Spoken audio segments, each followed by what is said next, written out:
a date, but I love him. Yes, I love him.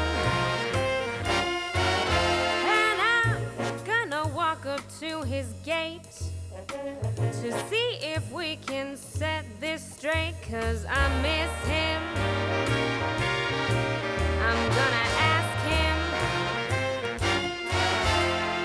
is you is or is you ain't my baby? The way you're acting lately makes me doubt you is still my baby, baby. It seems the flame in your heart don't go now. A man is a creature that has always been strange. Just when you think you found the one, you found he's gone and made a change. Is you is or is you ain't my baby? Maybe baby's found somebody new. Or is my baby still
long as I'm singing, there's a bell up in my brain that's ringing, making a crazy ding-dong. And if this band don't desert me, there's nothing in the world can hurt me, long as I'm singing my song. Give me trumpets, legato, put some saxes with them, strings, pizzicato, and some rhythm. As long as I'm singing, and the world's alright and everything's swinging, long as I'm singing my song.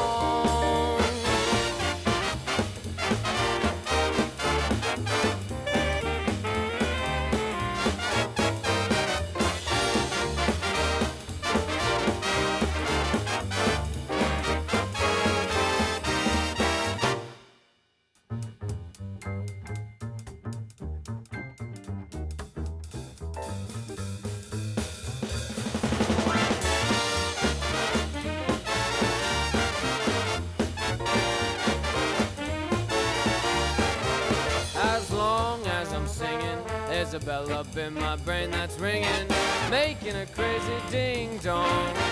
And if this band don't desert me, there's nothing in this world can hurt me, long as I'm singing my song.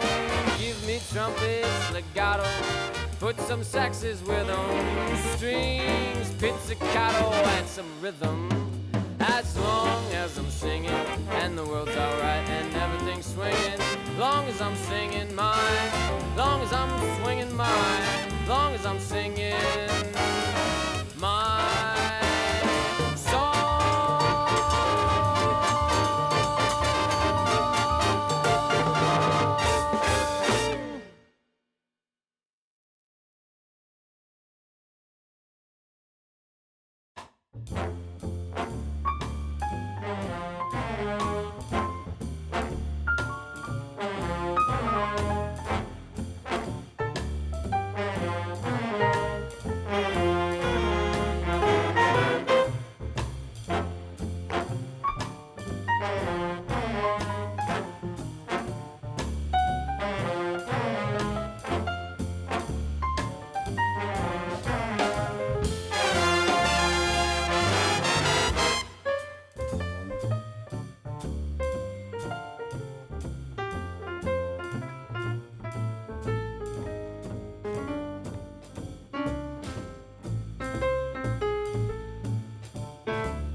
Rachel Harlow.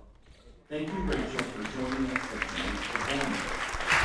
Another iconic Philly is the Philadelphia Gay Men's Chorus. Founded in 1981, the PGMC is one of the oldest gay men's choruses in the U.S. and a cultural fixture in Philadelphia. A chorus that celebrates differences and inspires change.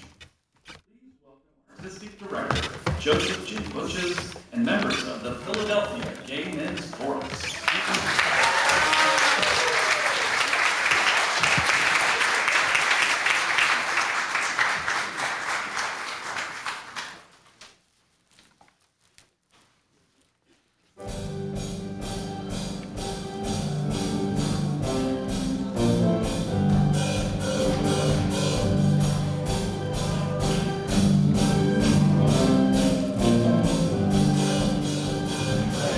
Be a rolling stone, you know. If the cause was right, I'd leave to find the answer on the road. I used to be a heart beating for someone, but the times have changed. The less I say, the more my work gets done. 'Cause I live and breathe this Philadelphia freedom. From the day that I was born, I raised the flag. Philadelphia freedom took me knee-high to a man. Gave me peace of mind my daddy never had. Philadelphia freedom, shine on me. I love it, shine a light through the eyes of the one left behind. Shine the light, shine the light, shine the light, won't you shine the light? Philadelphia freedom, I love you. Yes, I do.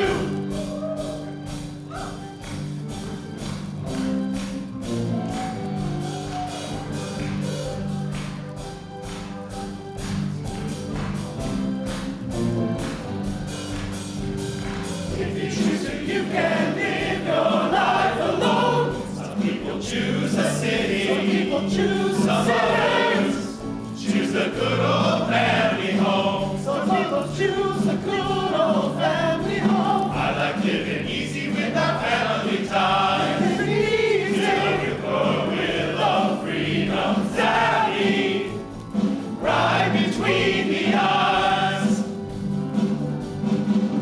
'Cause I live and breathe this Philadelphia freedom. From the day that I was born, I raised the flag. Philadelphia freedom took me knee-high to a man. Give me peace of mind my daddy never had. Philadelphia freedom, shine on me. I love it, shine the light through the eyes of the one left behind. Shine the light, shine the light, shine the light, won't you shine the light? Philadelphia freedom, I love you. Don't you know I love you? Don't you know I love you? Yes, I do.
song we're doing tonight from our Elton John concert, which we entitled Gay Icon, which we did in this past May. So get a little preview from post preview.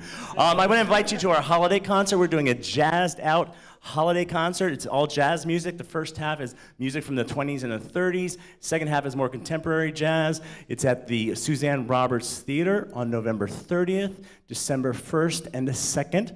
So you get tickets at pgmc.org, and they should be available in the next few weeks. But again, thank you so much for having us, and I hope you enjoy the show tonight. And we have one more number for you.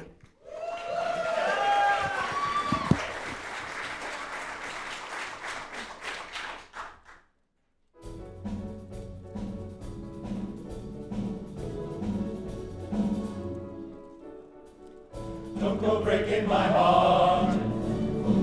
I couldn't if I tried. Oh, honey, if I get restless, maybe you're not that kind. Don't go breaking my heart. You take the weight off of me. Oh, honey, when you knock on my door, I gave you my key.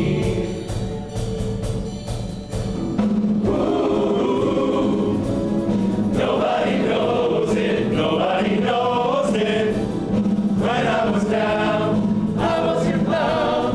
Ooh. Nobody knows it, nobody knows it.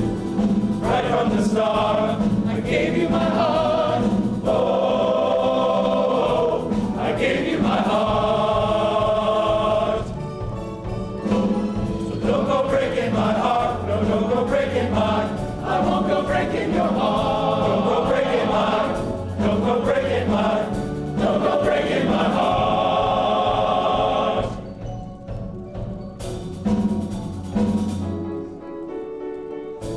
And nobody told us, 'cause nobody showed us. And now it's up to us, baby. Oh, I think we can make it. So don't misunderstand me. You put the light in my life. Oh, you put the spark to the flame. I got your heart in my side. Ooh, nobody knows it, nobody knows it. When I was down, I was your clown. Ooh, nobody knows it, nobody knows it. Right from the start, I gave you my heart. Oh, I gave you my heart. So don't go breaking my heart, no, don't go breaking mine. I won't go breaking your heart. Don't go breaking mine, don't go breaking mine. Don't go breaking my heart.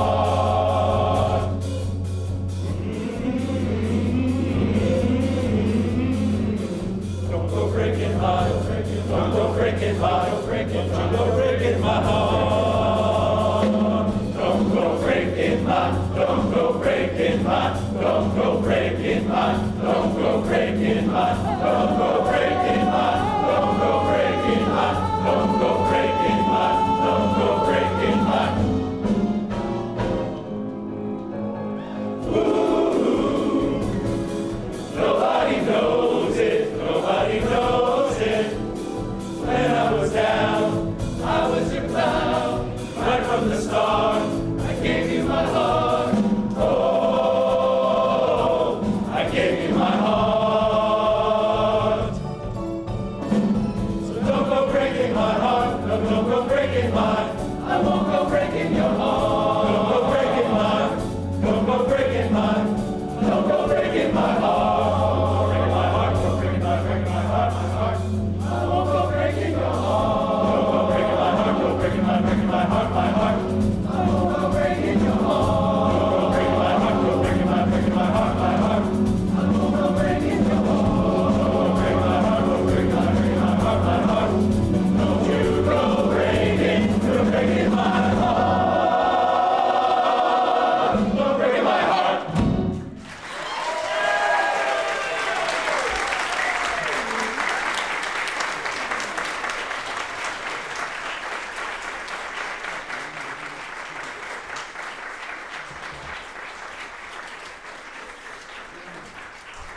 This is art.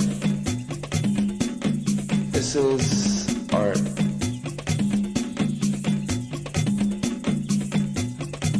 Art. This is a lecture about disappearing art.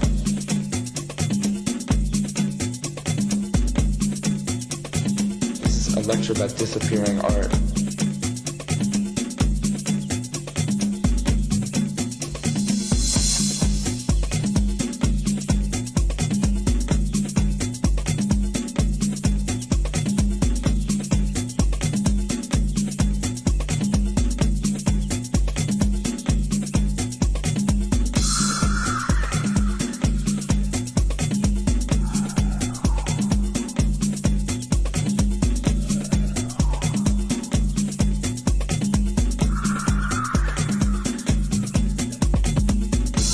About disappearing art.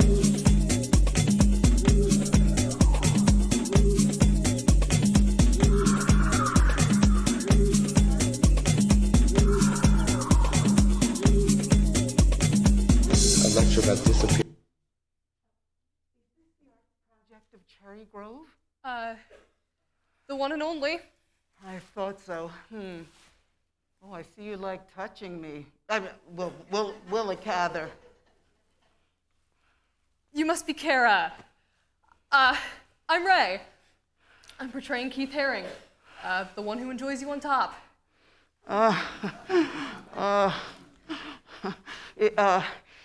Is Jeffrey here yet? Didn't you get his text? Jeffrey was delayed at the Lincoln Tunnel. He's got at least 2 to 4 hours left on the Long Island Expressway. You know, you don't have to wear a mask in here. We're just doing social distancing. Oh, I've never been to Fire Island, and Jeffrey's the only one I know here. Well, the next ferry doesn't leave for another 2 hours, so you're stuck with us anyway. And besides, you now know me. Martin, who plays Oscar Wilde, and Pansy, who plays Jose Sarria, will be here soon, so you won't be alone. Well, Jeffrey only just told me about this about a week ago. Oh, God. Look, this 2 is hours? the first... 2 hours? This is the first rehearsal with the full cast. Jeffrey and I did a bit of work last weekend on the music, the props, and a couple of the sets. Props? I thought this was a staged reading. It is, Getting but worse. even staged readings have a few set pieces sometimes. Well, if you can't leave them, join them, I guess. I don't know what the hell I'm doing. Oh, God.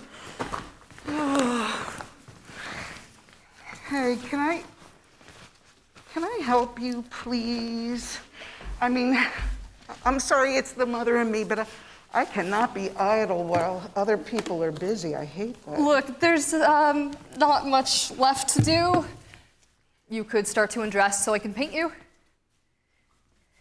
Pardon me? You know the Keith painted bodies. Bill T. Jones and Grace Jones. You know you'll be naked wearing only Haring symbols. Oh, no, I didn't. I'm kidding. I just can't, I can't wait. What? Oh, you cut me off too soon. See, I said I just can't wait. Where do you want to paint me? Here? Right now? Oh, God. Don't panic, Ray, please. I'm only kidding, believe me. I like you. And your sense of humor. I think I'm maybe gonna like you too. You know, many of the people on Fire Island are naked. It's a national seashore, so there's no federal laws against nudity, as I prefer it. Oh, well, honey, my naked body is against the law. It's a crime against nature. All bodies are beautiful. There's no body shaming allowed here. I said something wrong, didn't I? I knew I would say something. I told Jeffrey I would say something wrong against your people. The LGBT, the lesbian, gay, bisexual, transgender, queer questioning, intersex, pansexual, two-spirit, asexual, and ally. Did I get all the letters right? Well, I've been here a few hours. They may have added a couple more letters. You are very kind and funny. You know, I have been extremely anxious about coming to this. I didn't know what I was getting into. I mean, I live in Pennsylvania. Fire Island it's so, I've never been around so many, so many. Artists. Right, artists. Would you like a piece of gum? Do I need one? Oh, no. I'm sorry, I didn't mean to offend you. It's a mother's habit. I always offered one to my son. I'm all right. But I'll take one for later. Okay. It's good. How did you get your part? Did you audition? Not in the typical way. I know Jeffrey and most of the people here in Fire Island. Funny, but I was sunning on a big Keith Haring beach towel when Jeffrey noticed me. He said that he had just finished this new play about herring and was going to have a benefit of it to benefit the arts project reading. You know, the theater was closed all last year because of COVID, and they don't expect to make a lot of money this season either. Masking, social distancing, small audiences. Anyway, I said I'd love to do it, and here I am. Can I help you in any way with anything? Look, just make yourself at home and relax. How did you meet Jeffrey? Well, I was an intern at the Willa Cather Foundation in Red Cloud, Nebraska, when I was in college. I was actually trained by Jeffrey's cousin, Victoria, who was a docent. Docent? It's a paid tour guide. But I got to know Jeffrey when he gave a lecture at the community college where I'm teaching English and literature. We got to chatting, and when I found out he was originally from Nebraska, we bonded. What a coincidence that you would know his cousin. Well, I mean, it's Nebraska. Everybody's 2 degrees of separation. 2 degrees?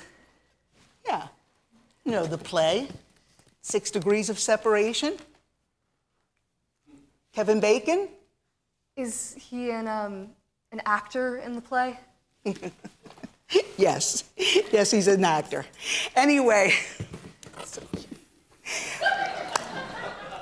I had Jeffrey Zoom into my class this past semester, and he talked about his play, and he knew my absolute love of Willa Cather. So, a couple of vaccinations later, still coughing from it, a couple of vaccinations later and a whole lot of arm twisting, voila, here I am. Well, welcome to Fire Island. You know, when Oscar Wilde first visited America, he came to Cherry Grove and wrote in his journal that it was the most beautiful place on earth. Oh, maybe the boys were naked on the beach then, too. You know, when Wilde passed through Nebraska on his way to Colorado, Cather actually reviewed his trip and a couple of his plays. Yeah, I have some notes about it somewhere, but I have so many damn bags, I don't even know where I have my notes. Hold on, I just want you to know this, it's important. After Wilde was jailed for gross indecency and sodomy, Cather really tore into him. She said he might have been a poet of no mean order, he might have been one of the greatest living dramatists, he might have been almost anything, but he preferred to be a harlequin. I think maybe that's why Jeffrey had them both in the play. Harlequin? Oh, it means making sport by ludicrous tricks. Yeah. I only know a little about Keith Haring. He was an artist, hung around Madonna and Andy Warhol, died of AIDS in 1990, and of course, his images are on beach towels. Ooh. Well, Keith Haring was born and raised in Kutztown, Pennsylvania, where Jeffrey is a professor. I mean, Jeffrey also had Jose Sarria speak at Kutztown before he died. I didn't know about Saria. So the thing that connects the four artists is Jeffrey himself? I guess, yeah. What are the other two actors like? Well, Pansy is a Cherry Grove institution. You know, she leads the invasion of Fire Island. It's the bulk of Act 2. Act 2? We're only reading Act 1. But Act 2 is about the invasion of Fire Island, where everyone dresses in drag, boards a ferry in Cherry Grove for the short trip next door to the Pines. Isn't the Pines gay, too? Yes.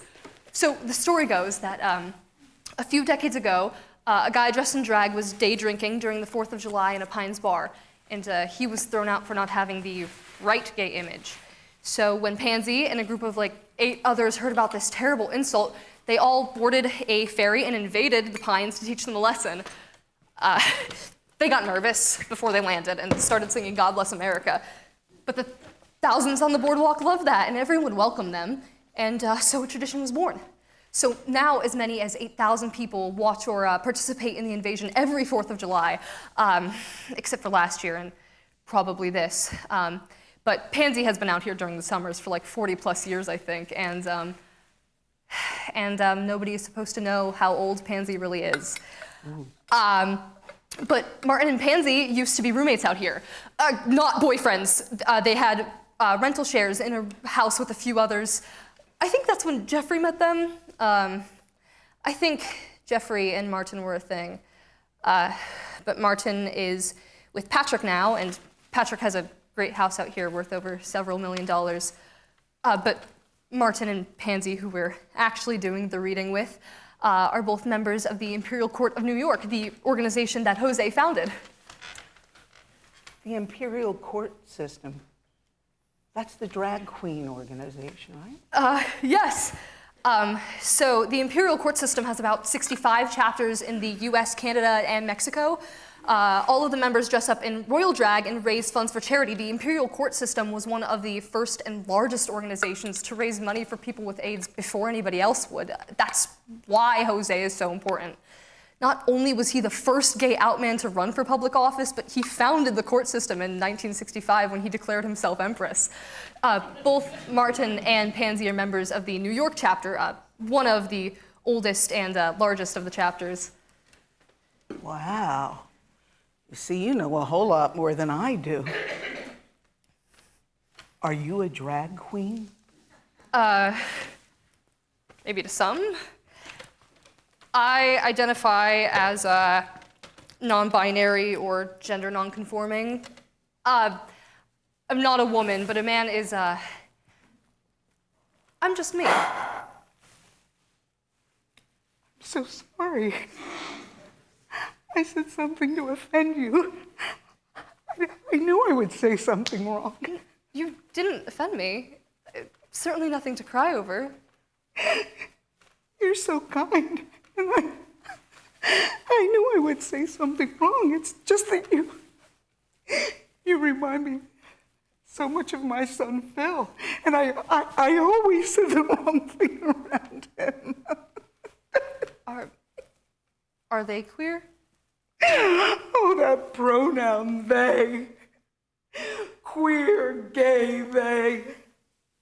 I didn't know. He died. He never told me. I'm so sorry.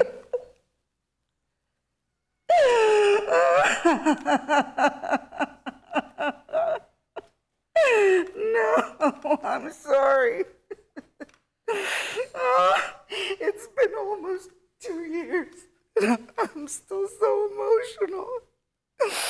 1 minute I cry, the next minute I'm so full of anger.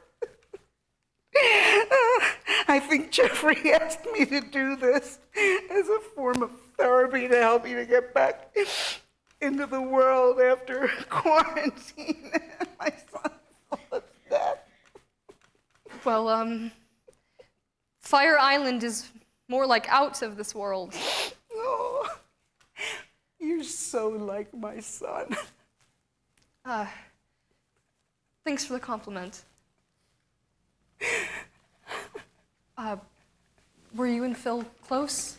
Oh, I wanted to be. He lived in New York, and he never talked about his personal life. I found out years later that he was known as Philomena.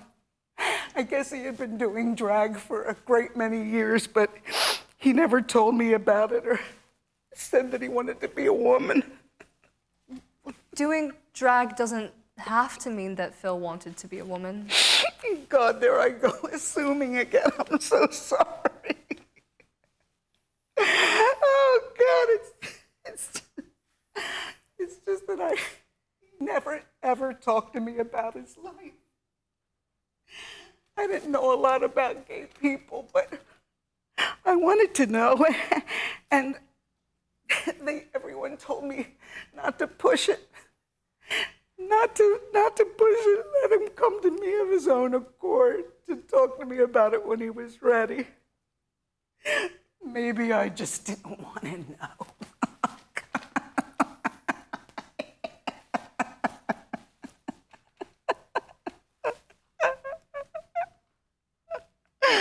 Oh, I'm so sorry. Where did all that come from? I guess being quarantined for so long, it's turned me into a chatty Cathy or a chatty Cara. Oh my gosh, it's my first time out. You know?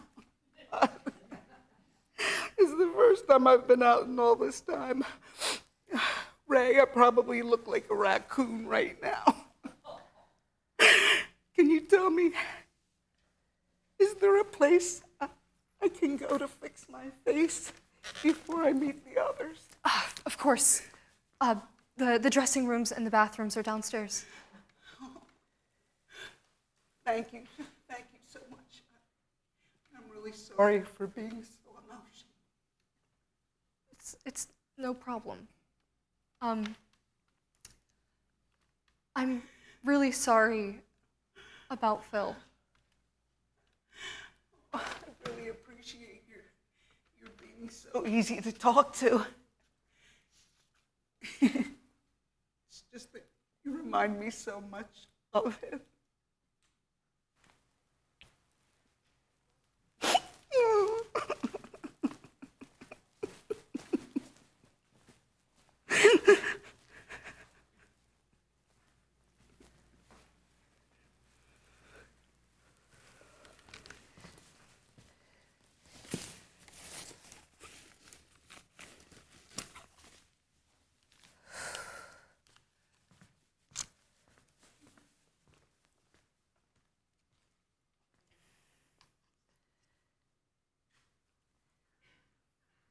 This is a blue moment.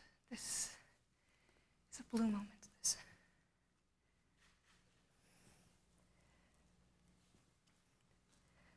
This is a blue moment. It's blue because I'm confused again. Or should I say still? I don't know what I want or how to get it. I act like I know what I want and appear to be going after it fast, but I don't when it comes down to it, even know.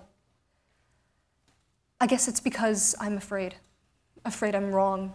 And I guess I'm afraid I'm wrong because I constantly relate my life to other people, other experiences, other ideas. I should be looking at both in perspective, not comparing. I relate my life to an idea or an example that is some entirely different life. I should be relating it to my life only in the sense that each has good and bad facets. Each is separate.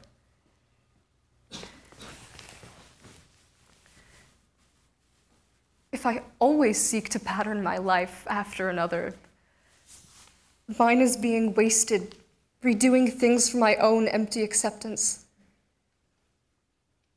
But if I live my life my way, I'll end up somewhere for some reason or no reason, but with some answers. Or at least be a little clearer on why I am or what I am aiming to do, or what I am gonna do, or just do. I only wish that I had more confidence to forget all my silly preconceptions, misconceptions, and just live. Just live, just live. Just live till I die. Bravo, bravo, bravo. Very good. Very good. I didn't know anyone was watching. Someone is always watching. I just particularly enjoy watching young men. Oh, shit. I'm sorry. Was I wrong to say young men? Should I have used young thems? I just go by Keith during rehearsal, so he is fine. Wow, you're a method actor. You really become your part. Well, may I present Oscar Fingal of Flaherty Wills Wild at your service. Although it looks a lot more like Keith Haring in here. And I did notice that, well, today you've decided to wear clothes.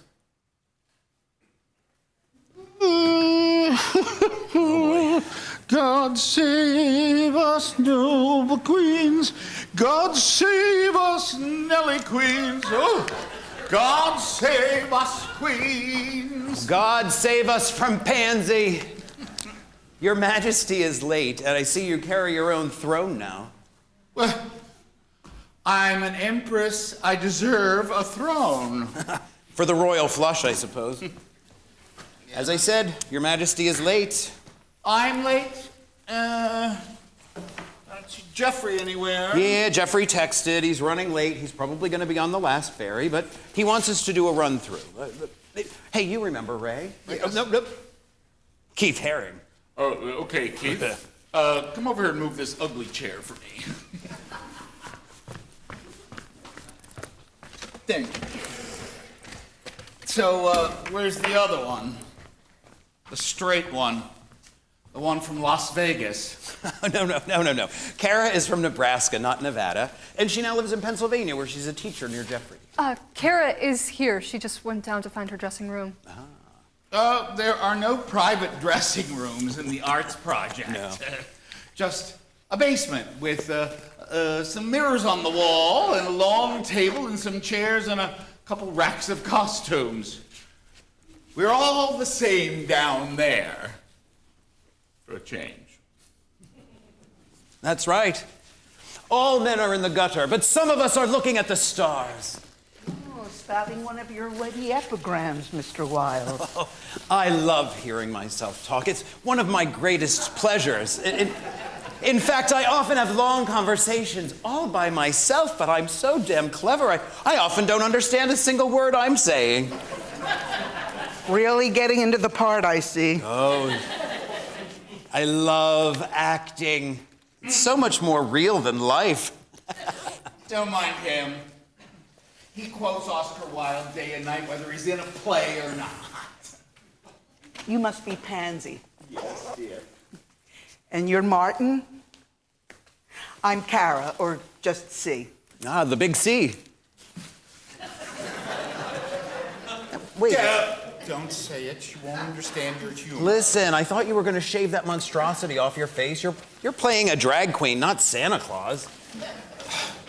Well, in the first place, this glorious beard is the only thing I had to do during the pandemic lockdown. I've been in quarantine. And in the second place, I am an honorary member of PSI. Sisters of Perpetual Indulgence for you two. They're queer and trans nuns devoted to community service and outreach. They promote human rights and diversity, and they expose. They're just a bunch of bearded drag queens. If Jeffrey doesn't make it, what are we supposed to do? Jeffrey's always late or disappearing suspiciously, so why don't we just do a run-through ourselves? Oh, so you're in charge. She'd like us to think so. Pansy. So what are we going to do? I have got my script from the read-through. Right, well, listen, since you're in a singing mood, why don't we just take it from your song? Well, all right. But remember, I'm not Pansy. I'm Mama. I'm Grandmamere. I'm the Widow Norton. I'm the first openly gay man in the world to be running for public office. Well, whoever you are, would one of you start? Yes, yes. All right, here we go.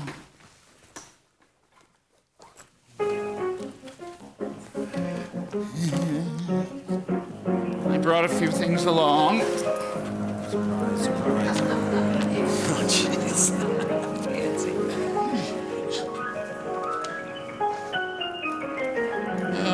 Oh, my gosh. Have you got it? Oh, no.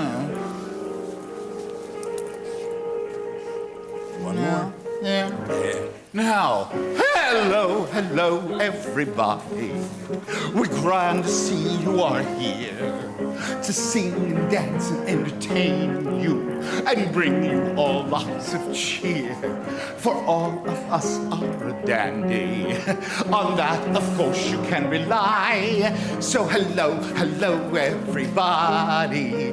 We all welcome you. The Black Cat welcomes you. We're all glad that you're here. Stop. Thank you, ladies and gentlemen.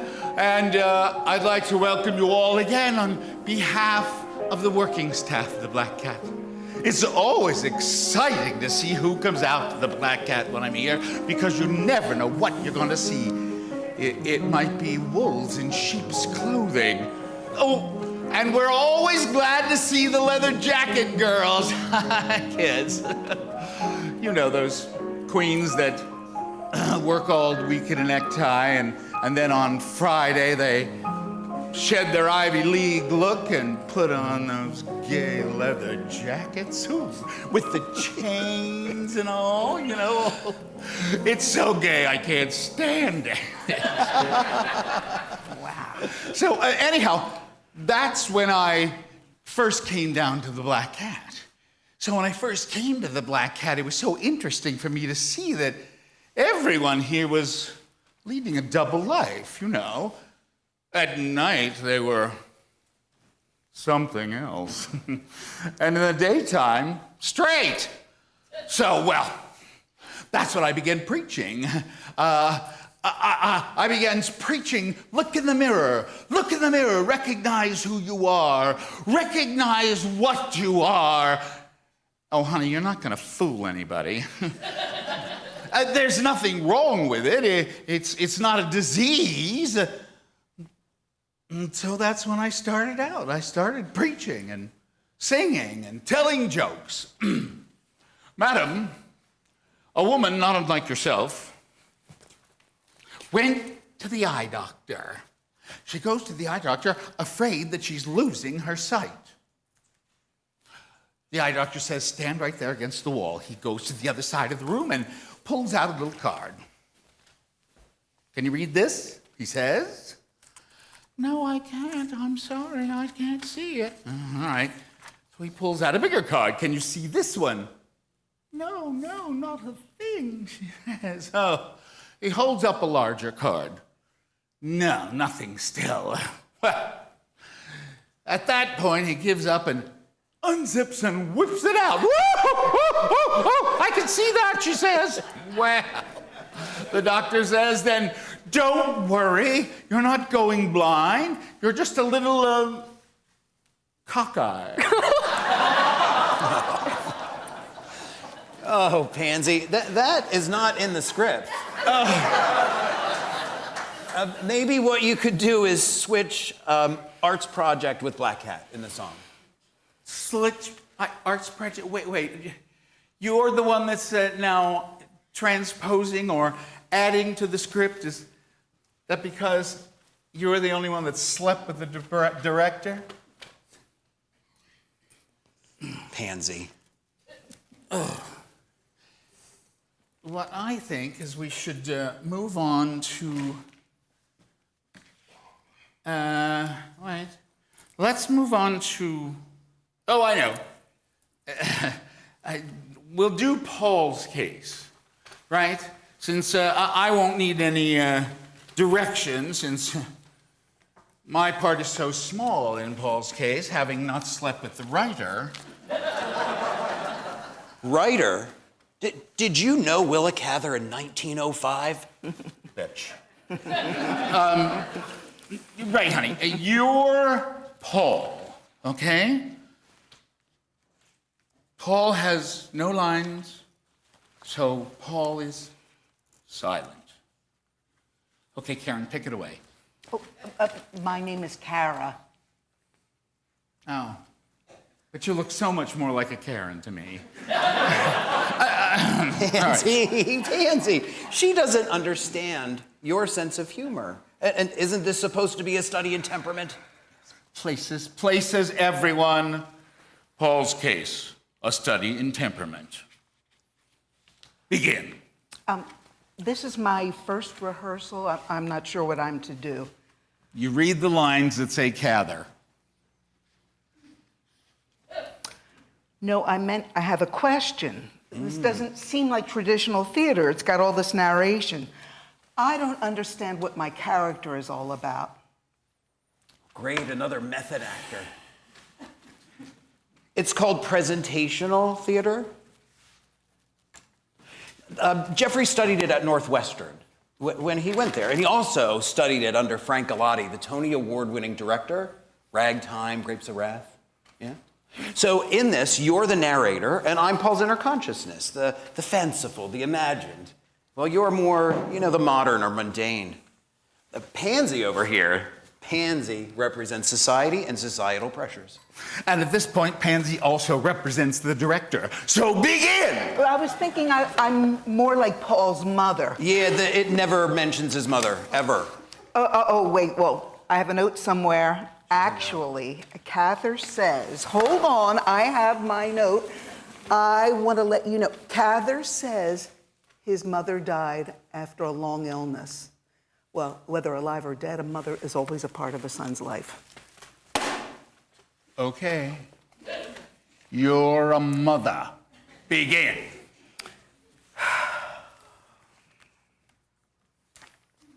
That sense of humor of yours. Begin. Just, Do I stand or sit? just. Big C, you stand right there. Ray, you stand right there. Ray, you hop up in one of those boxes. Martin, you stand there. You said Ray. I said Martin. Okay. Are you up there? Okay. Now, for the love of God, begin! It was Paul's afternoon to appear before the faculty of the Pittsburgh High School to account for his various misdemeanors. His clothes were a trifle outgrown, and the tan velvet on the collar of his open overcoat was frayed and worn. But for all that, there was something of a dandy about him. And he wore an opal pin in his neatly knotted black four-in hand and a red carnation in the buttonhole. This latter adornment, the faculty felt was somehow properly insignificant of the contrite spirit befitting a boy under the ban of suspicion. What's a four in hand? It's the 19th century winning way to tie a necktie. Remember, Ray is silent. Continue. His teachers were asked to state their respective charges. Oh, yes. Which they did with such rancor and aggrievedness as evidenced this was not a usual case. Disorder and impertinence were among the offenses named, yet each of his instructors felt it was scarcely possible to put into words the real cause of the trouble. His teachers felt his whole attitude was symbolized by his shrug and flippant red carnation flower. They fell on him without mercy. His drawing master voiced the feelings of them all when he declared, "There's something about the boy which none of them understood." He was a big old homo. Cather never wrote that. When he was told that he could go, he bowed gracefully and went out. His bow was but a repetition of the splendors of the red carnation. Half an hour later, Paul went slowly down one of the side streets off the main thoroughfare. Paul never went up Cordelia Street without a shudder of loathing. He approached it with the nerveless sense of defeat. The hopeless feeling of sinking back forever into the ugliness and commonness that he always had when he came home. A shuddering repulsion for the flavorless, colorless mass of everyday existence. Matters went steadily worse with Paul at school. The principal went to Paul's father. Paul was taken out of school and put to work. Even the members of the theater where Paul had worked were vastly amused when Paul's stories reached them. They agreed with the faculty and with the father that Paul's was a bad case. Should we move our chairs or do something to indicate that we're starting part two? Oh, part two. You and Martin go up to those little boxes where you can jump down and keep going. Box. I'm not. Continue. Don't worry about it. It's okay. I'm going to sit on the edge. Sitting right here. Thank you. The eastbound train was plowing through a January snowstorm. The dull dawn was beginning to show gray when the engine whistled a mile out of Newark. The snow was whirling and curling eddies above the white bottomlands, and the drifts lay already deep in the fields and along the fences. I love her writing. When the whistle awoke him, Paul clutched quickly at his breast pocket, glancing about him with an uncertain smile. When he arrived at the Jersey City station, Paul consulted a cabman and had himself driven to a men's furnishing establishment. He spent upwards of 2 hours there buying with endless reconsidering and great care. It was a little after 1 o'clock when he drove up to the Waldorf. He registered from Washington, said his mother and father had been abroad and that he had come down to await the arrival of their steamer. Not once, but 100 times, Paul had planned his entry into New York. He had gone over every detail of it. In his scrapbook at home, there were pages of descriptions about New York hotels cut from the Sunday papers. When he was shown to his sitting room on the 8th floor, he saw at a glance that everything was as it should be. There was but one detail in his mental picture that the place did not realize. So he rang for the bellboy and sent him down for flowers. When the flowers came, he put them hastily into water and tumbled into a hot bath. The snow was whirling so fiercely outside the windows that he could scarcely see across the street. He put the violets and the jonquils on the taboret beside the couch and threw himself down with a long sigh. He was thoroughly tired. He had been in such haste, had stood up to such a strain, covered so much ground in the last 24 hours that he wanted to think about how it had all come about. Lulled by the sound of the wind, the warm air, and the cool fragrance of the flowers, he sank into deep, drowsy retrospection. It had been wonderfully simple. When they had shut him out of the theater and the concert hall, when they had taken away his bone, the whole thing was virtually determined. The rest was a mere matter of opportunity. The only thing at all that surprised him was his own courage. He had always been tormented by fear, a sort of apprehensive dread. Until now, he could not remember the time when he had not been dreading something. Even when he was a little boy, it was always there, behind him, or before, or on either side. There had always been the shadowed corner, the dark place into which he dared not look, but from which something always seemed to be watching him. But now he had a curious sense of relief, as though he had last thrown down the gauntlet on the thing in the corner. Yes, it was but a day since he had been sulking in the traces. Yesterday afternoon that he had been sent to the bank with Denny and Carson's deposits as usual. But this time, he was instructed to leave the book to be balanced. There was above $2 $2,000 in checks and nearly $1,000 in banknotes, which he had taken from the book and quietly transferred to his pocket. At the bank, he had made out a new deposit slip. His nerves had been steady enough to permit of his returning to the office, where he had finished his work and asked for a full day's holiday tomorrow, Saturday, giving the perfectly reasonable pretext. The bank book, he knew, would not be returned before Monday or Tuesday, and his father would be out of town for the next week. From the time he slipped the banknotes into his pocket until he boarded the night train for New York. It was not the first time Paul had steered through treacherous waters. When he went downstairs, Paul took a carriage and drove up Fifth Avenue toward the park. The snow had somewhat abated. Here and there on the corner were stands with whole flower gardens blooming under glass cases, against the sides of which the snowflakes stuck and melted. Violets, roses, carnations, lily of the valley, somehow vastly more lovely and alluring that they had blossomed thus unnaturally in the snow. The boy set his teeth and drew his shoulders back together in a spasm of realization. The plot of all dramas, the test of all romances, the nerve stuff of all sensations was whirling about him like the snowflakes. He burnt like a faggot in a tempest. Faggot in a tempest? Paul is silent.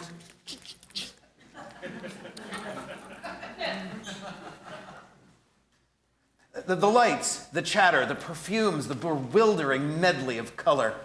He had for a moment the feeling of not being able to stand it. But only for a moment. These were his people. These were his own people, he told himself. He went slowly about the corridors, through the writing rooms, the smoking rooms, reception rooms, as though he were exploring chambers of an enchanted palace built and peopled for him alone. The flowers, the white linen, the many-colored wine glasses, the gay toiletries of the women, and the low-popping corks, and the undulating repetitions of the Blue Danube from the orchestra. All flooded Paul's dream with bewildering radiance. This was what all the world was fighting for. This was what all the struggle was about. He doubted the reality of his past. Had he ever known a place called Cordelia Street? A place where fagged-looking businessmen got on the early car? He was not in the least abashed or lonely. He felt now that his surroundings explained him. Nobody questioned the purple. Sunday morning, the city was practically snowbound. Paul breakfasted late. And in the afternoon, he fell in with a wild San Francisco boy, a freshman from Yale. Who said he had run down for a little flyer over Sunday. The young man offered to show Paul the night side of town, you know. The two boys went out together. They went to dinner, not returning till 7 o'clock the next morning. They had started out in the confiding warmth of a champagne. No touching, Pansy. Pansy is silent. But their parting in the elevator was singularly cool. The freshman pulled himself together to make his train, and Paul went to bed. He awoke at 2 o'clock in the afternoon and rang for ice water, coffee, and the papers. He found the whole affair exploited in the Pittsburgh papers. He found the whole affair. Oh, shit, He that's found me. the whole. The firm of Denny and Carson announced that the boy's father had refunded the full amount of the theft. The rumor had reached Pittsburgh that the boy had been seen in a New York hotel, and his father had gone east to find him and bring him home. Paul sank into a chair, weak to the knees, and clasped his head in his hands. It was to be worse than jail, even. The tepid waters of Cordelia Street were to close over him finally and forever. He had the old feeling that the orchestra had suddenly stopped, seeking sensation that the play was over. His father was in New York. He had not $100 left, and he knew now more than ever that money was everything. The wall that stood between all he loathed. And all he wanted. The thing was winding itself up now. He had thought of that on his first glorious day in New York, and had even provided a way to snap the thread. It lay on his dressing table now. He had got it out last night when he came blindly up from dinner. But the shiny metal hurt his eyes, and he disliked the looks of the thing. He moved about with a painful effort, succumbing now and again to attacks of nausea. It was the old depression exaggerated. All the world had become Cordelia Street. Yet somehow, he was not afraid of anything, was absolutely calm. Perhaps because he had looked into the dark corner at last and knew. It was bad enough what he saw there, but somehow not so bad as the long fear of it had been. He saw everything clearly now. He had a feeling that he had made the best of it, that he had lived the sort of life he was meant to live. And for half an hour, he sat staring at the revolver. But he told himself that was not the way. So he went downstairs and took a cab to the ferry. When Paul arrived at Newark, he got off the train and took another cab. The snow lay heavy on the roadways and had drifted deep in the open fields. Once, well into the country, Paul dismissed the carriage and walked, floundering along the tracks. His mind, a medley of irrelevant things. He seemed to hold in his brain an actual picture of everything he had seen that morning.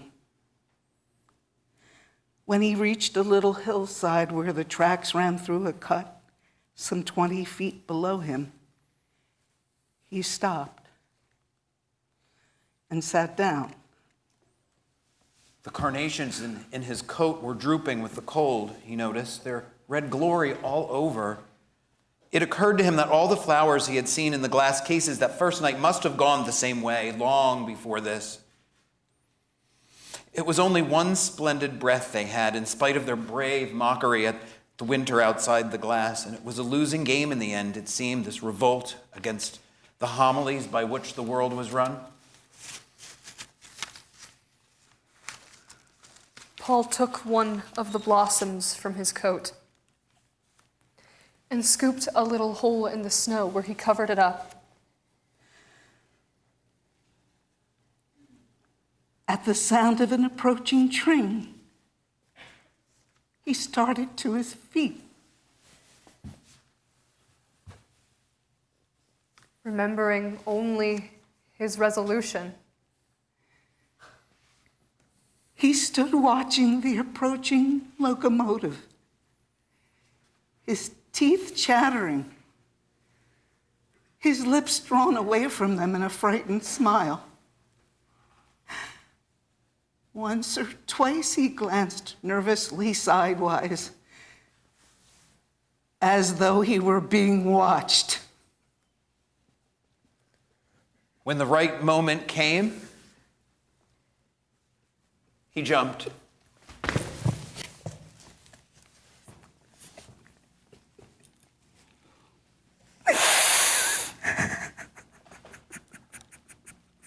As he fell, the folly of his haste occurred to him with merciless clearness. The vastness of what he had left undone. He felt something strike his chest and that his body was being thrown swiftly through the air, on, immeasurably far and fast. And then, because the picture-making mechanism was crushed, Paul dropped back into the immense design of things. The end. I'm not sure why Jeffrey gave me the last line. Because you represent society and the outside forces. The majority makes the rules and chooses to enforce them. Hey, what's wrong? Oh, she probably just wanted the last line. No, you self-absorbed harlequin. Oh, temperaments, please. I'm still confused about a faggot and a tempest. What does that mean? Shouldn't we cut that line? Now, faggot is a bundle of sticks tied together and used for fire. Homosexuals used to be thrown directly onto the fire itself because they weren't even worthy of being tied at the stake. That term, faggot, was just coming into use as a gay slur in 1905 when Cather was using it as a double innuendo or double entendre or something. And then just piling on the gay tropes like the red carnation, the dandy dress, Paul's speech as performance. Like, she just piled on every damn stereotype she could. Red carnation. Yeah, well, I guess there were just no glass houses in Red Cloud, huh? Just sod homes. Eh, Miss Cather? The carnation, Ray, is because in the 1920s in New York City, businessmen would sometimes put a red carnation or a handkerchief in their lapel as they strolled through Central Park to indicate that they were open for a little al fresco in the open air. Park play. Oh, yes, the Manhattan meat racket. The Manhattan meat rack. COVID Central. What are you implying? Implying? I'm stating that Cather was a homophobe to men and a closeted lesbian. We don't know that. Why is it that everybody is always trying to attach meaning, their own kind of meaning, to Willa Cather? Why can't we just respect the artist for who she was? She had all of her personal papers destroyed upon her death. And then everything changed when her heirs decided to release some of her letters, and so that they could possibly have some notoriety, as if money wasn't part of that decision. Yeah, but Cather was dead for years before they released those papers, so who really cares? Does she know what scholars are speculating about her? No. Is it causing her any pain? No, not at all. In fact, I think that if Cather were alive today, she would be out and proud. I just think it's more important to bring honesty to gay relationships and sexuality. Right, Ray? Why are you asking me? Because I'm non-conforming? The point I wanted to make is to not compare yourself to other people or other lives. That's live life in the moment. That's what Keith Haring said. He was constantly relating his self to other people, other experiences, other lives. We should be living in the moment, not comparing. Ray is right. Ray's a kid who doesn't know life. Ray is right here, and you don't know me at all. Excuse me. I thought we were doing a play about Jose Sarria, Oscar Wilde, and Cather and Haring. Not about us. Exactly. We need to stop applying today's values, beliefs, and everything else and applying them, smashing them onto people of the past. It's so ridiculous. Everybody has wanted to make sure that the absolute sentiment of the political moment today has been realized. I mean, Cather was just a woman who was writing about people she knew. In fact, everybody wanted to decide that she was either asexual, or she was a lesbian, or she was intersex. I mean, we had all these conservative values from yesterday in her time and Wilde's time, and now we have a liberal agenda that is so pleasant for the academics. Now they say, when they're not busy trouncing upon Cather, they say that she was guilty. Well, when they were trouncing upon her, they say she was guilty of white patriarchy and socioeconomic snobism. Spare me. She was a woman. She was writing about people she knew. She was a woman. Yeah, but a white, privileged woman with wealth.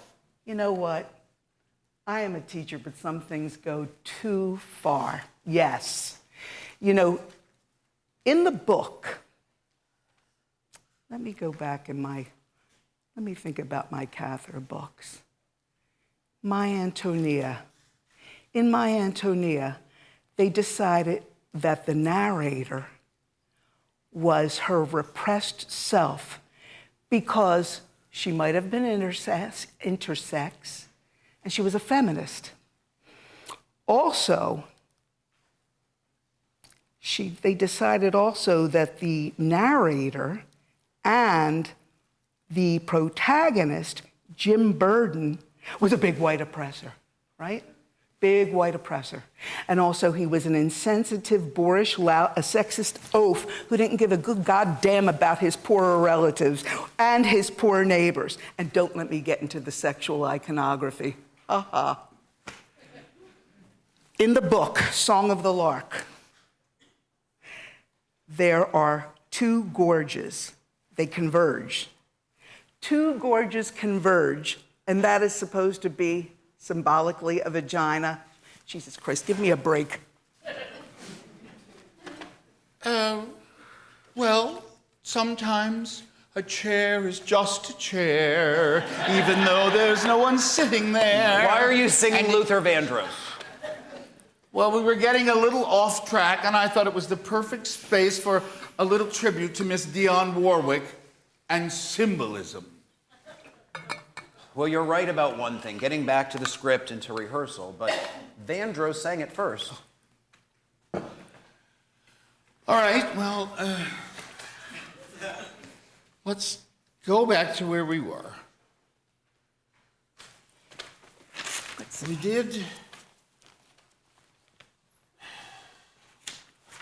We did all the stuff about herring.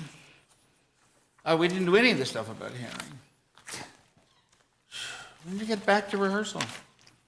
I think we need to add more for me to do. My part's too small. Oh my God. You know, you're right. You're right, Pansy. You do have a little itty-bitty part. But this isn't the time to add anything. The script is too long already. It's time to cut some stuff. I suggest we start with the bit about the gun. I mean, this piece is already running 20 to 25 minutes. Paul's case feels like Paul's play. It's so long.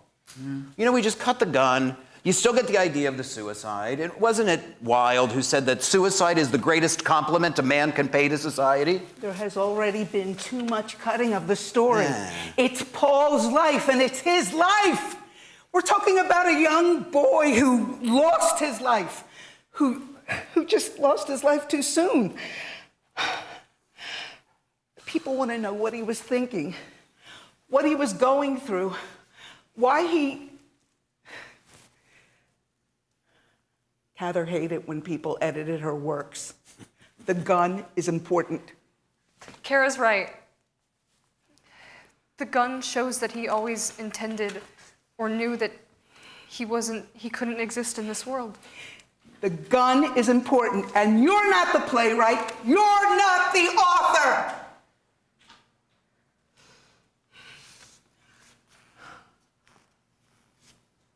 You're not going to change it. I carry a gun in my purse for protection. If you want to use it as a prop, we can go ahead and do that for impact. You have a gun here? Right here? Any smart woman wants to protect herself if she's going somewhere she hasn't been, yes. I carry condoms for protection. There are no guns allowed at the art project. No guns allowed at the art project. I demand that it get removed immediately. Well, what do you want me to do? It's here already. I can't get rid of it. And the next ferry back to Long Island is 2 hours away. Pansy, you are president of the Arts Project. Enforce the rule, it's the gun or me. Listen, Kara, sweetheart. There's not very much chance of you getting ravaged by some man here at Cherry Hill or Cherry Grove. Trust me. How about I take your gun and put it downstairs? I'll stick it in the dressing room someplace out of sight, and that way you can get it later on when you're ready to leave. Martin, you could go downstairs with me, and you could stay up here, and that way the two of you could agree a compromise.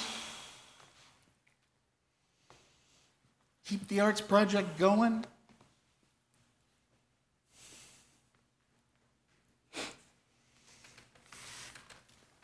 That's great. I'll just take this downstairs. And you come with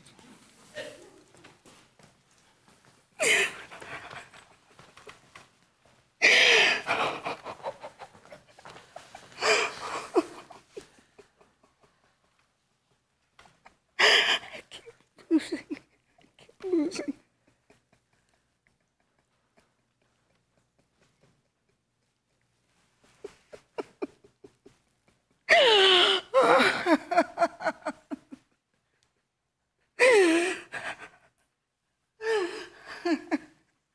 Martin has attacked me ever since the moment he met me. Martin can be very sweet. He just doesn't show that side very often. Look, he tries to put up this wall. Sweet, sweet. I'm sure it's not all directed at you anyway. I keep losing. May I give you a hug? I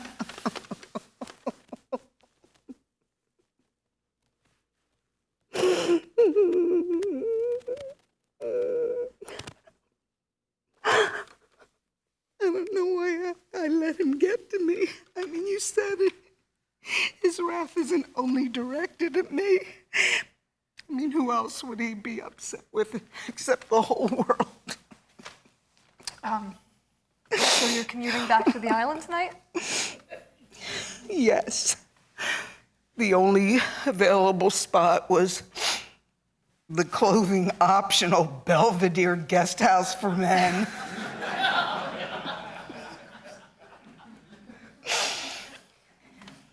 You have a place out here? Actually, I don't have a place anywhere. Are you homeless? Oh, I'm so sorry. I'm so sorry. I'm a free spirit. I'm gender nonconforming and home nonconforming. Look, I thought I was gonna have a place out here, but that ended.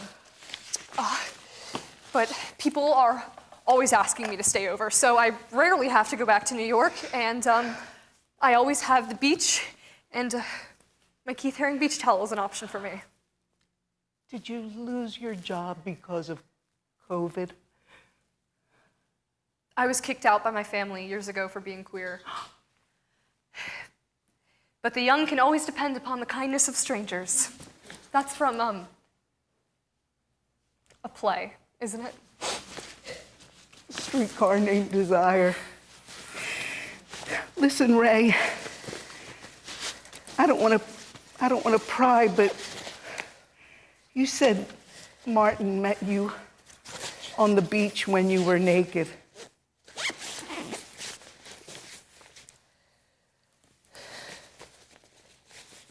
Jeffrey was the one who met you on the beach when you were naked.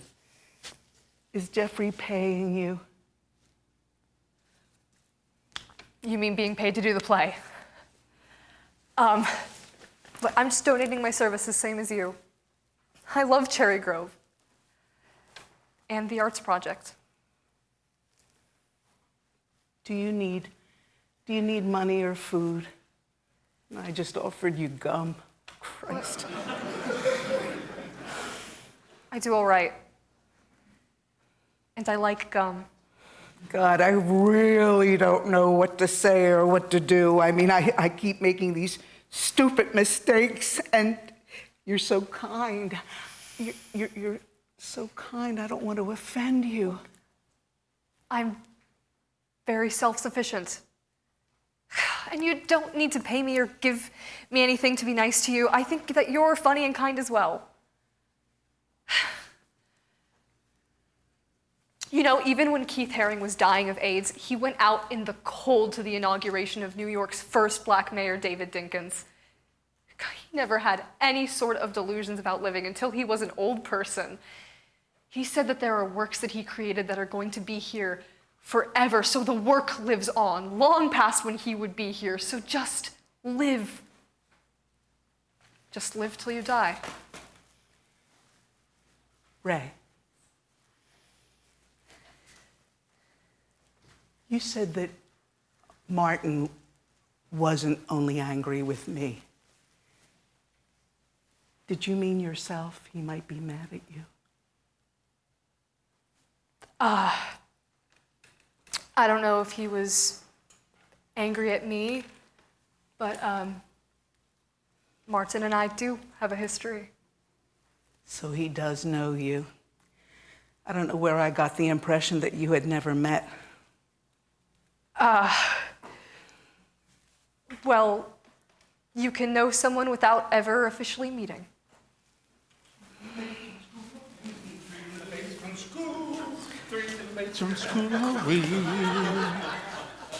I wore this in the Mikado. I was wonderful. Jeffrey insisted I play the grand poobah. Jeffrey, where the hell is Jeffrey? What are we doing, waiting for Gago? Did you two miss us, or did you find something that you could both do together? Oh. A woman will flirt with anyone in the world as long as others are looking on. Oh, how ridiculous. What is that? What's that supposed to mean? You want to know what I think? I don't want to know what you think. No, I agree with Wilde. Women should do all their thinking in moderation. A woman should think in moderation as she should do all things in moderation. Oh, my God. You know what? Can I tell you something? I don't know whether I'm talking to Oscar or Martin Wilde. Two assholes without a brain between them. Yes. I am so sick of your epigrams, your dumbass quotations, and all of your verbiage. Pansy, I really feel like I could use some fresh air and a cold drink. Can you please tell me where I could go get some water? There's water in the basement. All you have to do I is... I need my purse. I want to buy some water. It's free. It's in the basement. It's in the cooler. All right. Go on, help yourself. All right, thank you. Oh, God. Jeez, you've been hard on her. Oh, please. Women love us for our deficits. They'll forgive us nearly anything if we have enough of them, including our gigantic intellects. And what exactly was that crack earlier about suicide? I mean, what's gotten into you today? All men these days have their disciples, but it's always Judas who writes the biography. Oh, so I'm the Judas now. Huh. I think we should look at this play, find more for me to do. That's exactly what we should do. I think... Listen, we got to move on. Jeffrey's going to be on the last ferry. I thought you were the last ferry Jeffrey was on. Pansy, we broke up over a decade ago. Exactly. So what are you implying, that Patrick and I don't have sex? I'm sure one of you is having sex. But, let's go back to the play. See what Jeffrey did? See how big your part is? You know why I think your part's so big? figuratively, not literally. Jeffrey wanted to get back with you. That's why I think we're doing this play here, so Jeffrey could get back with you. He's wanted to get back with you ever since you threw him out. And wait a minute. Didn't you throw Jeffrey out because you thought he was going to the meat market? And weren't you already fooling around with Patrick at the same time? Nope, that's ridiculous, Pansy. I am not interested in Jeffrey. Come on, Ray, we're gonna do the wild friend scene now. Oh, wild friends? Just shut up. Come on, Ray, I'm gonna put this box over here for the part where we ride together. Riding each other?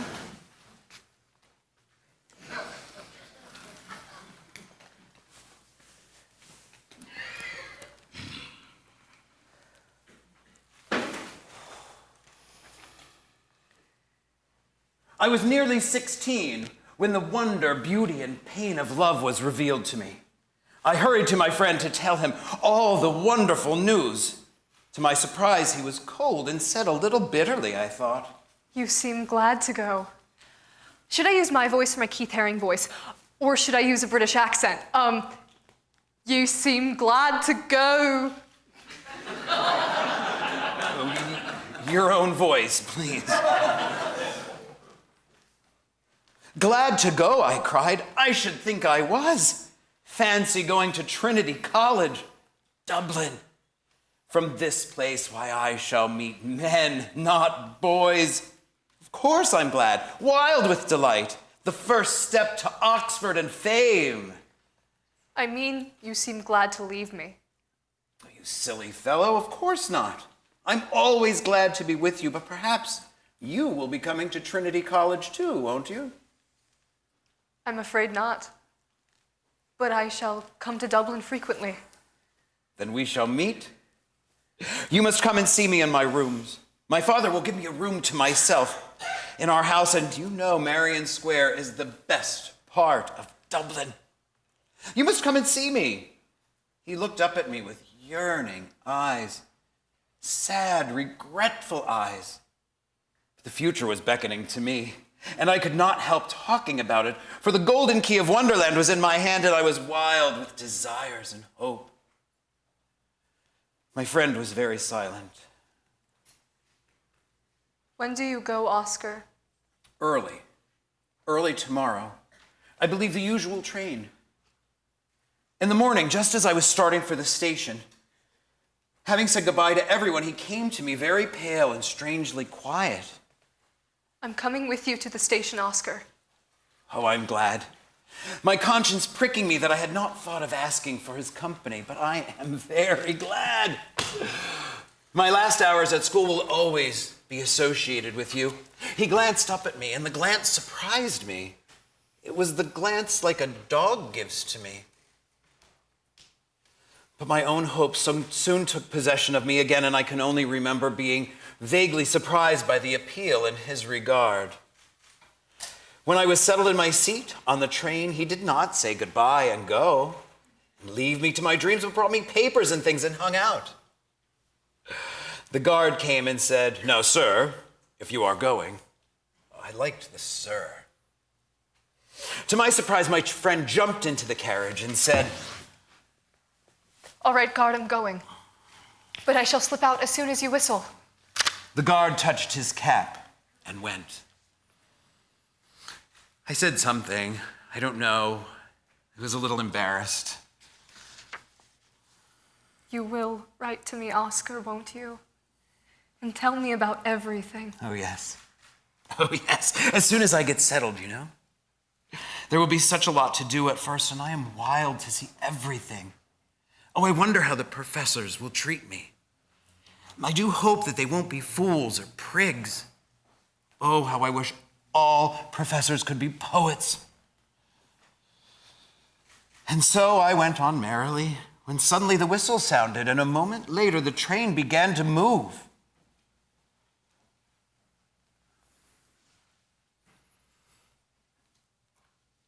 You must go now.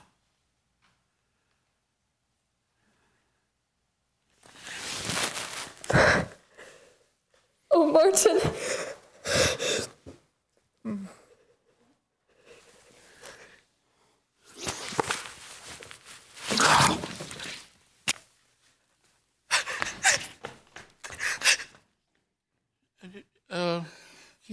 keep going.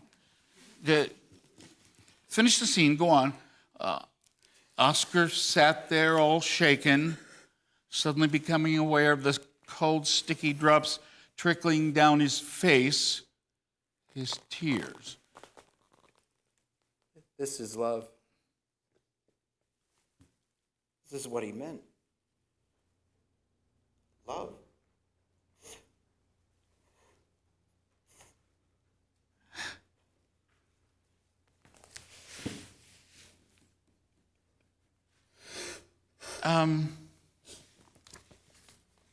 Shit. So I gave up quarantining to do this shit show.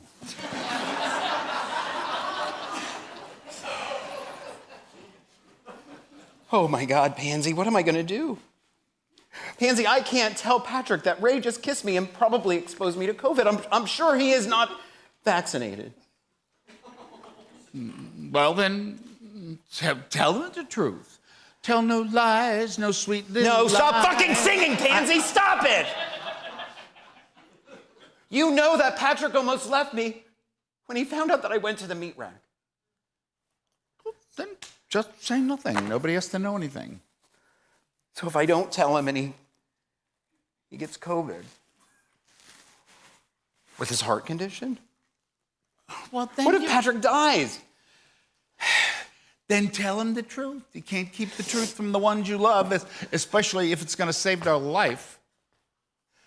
If one tells the truth, then one is sooner or later to be found out.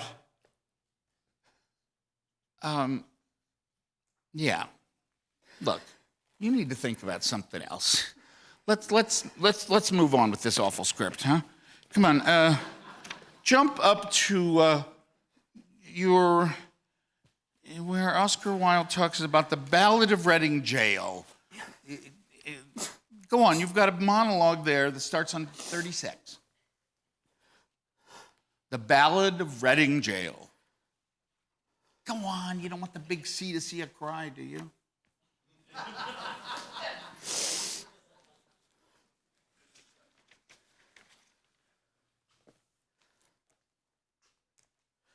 And all men kill the thing they love. By all, let this be heard. Some do it with a bitter look, some with a flattering word.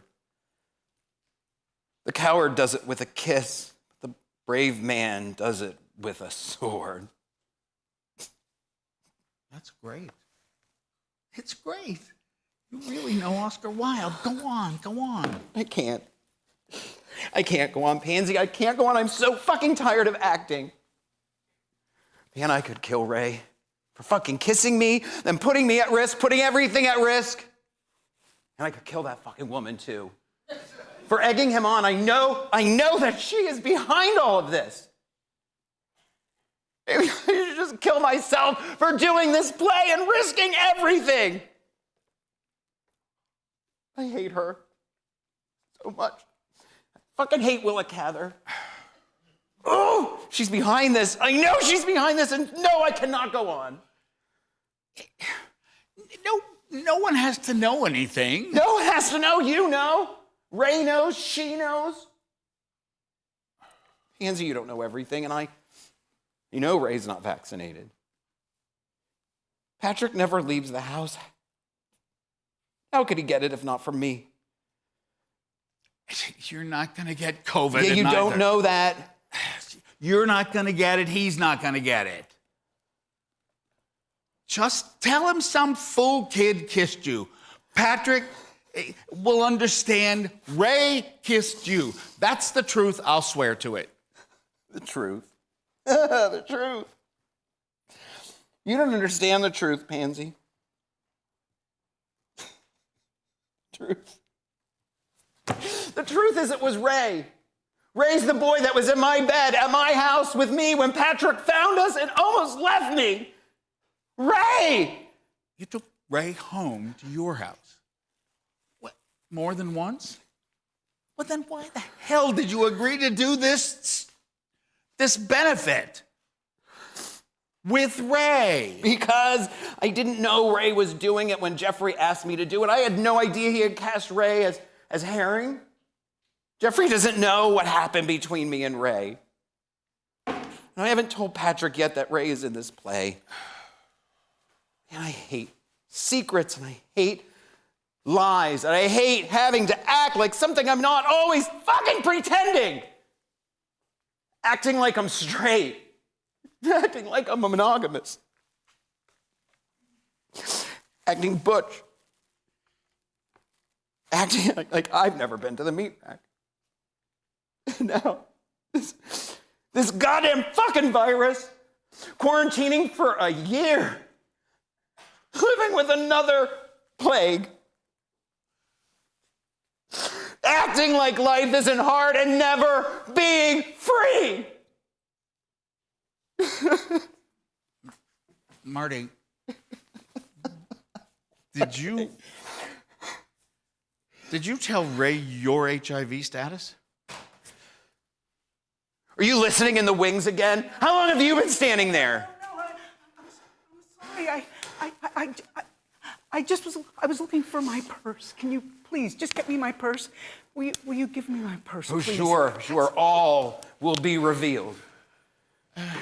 I'll get your purse for you. No, Pansy. I'll do it.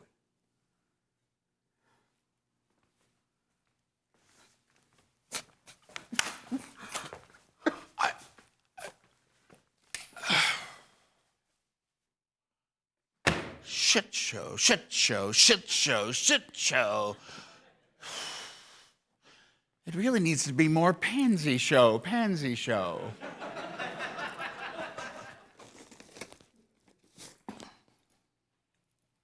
Hello, everybody. We're glad to see you are here. For all of us will entertain you.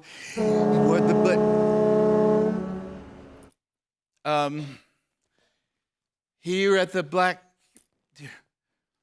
Hey, everybody, I think I heard a fairy.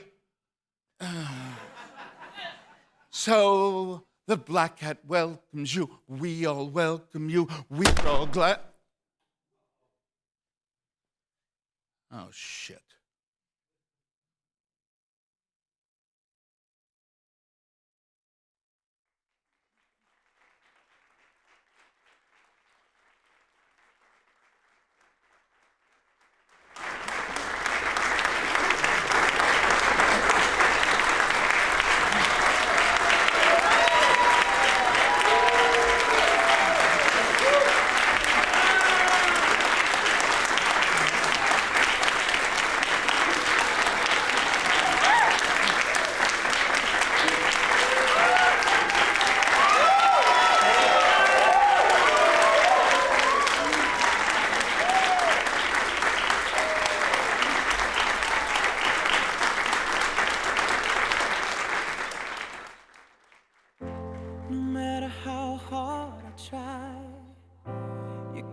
Pushing me aside and I can't break through.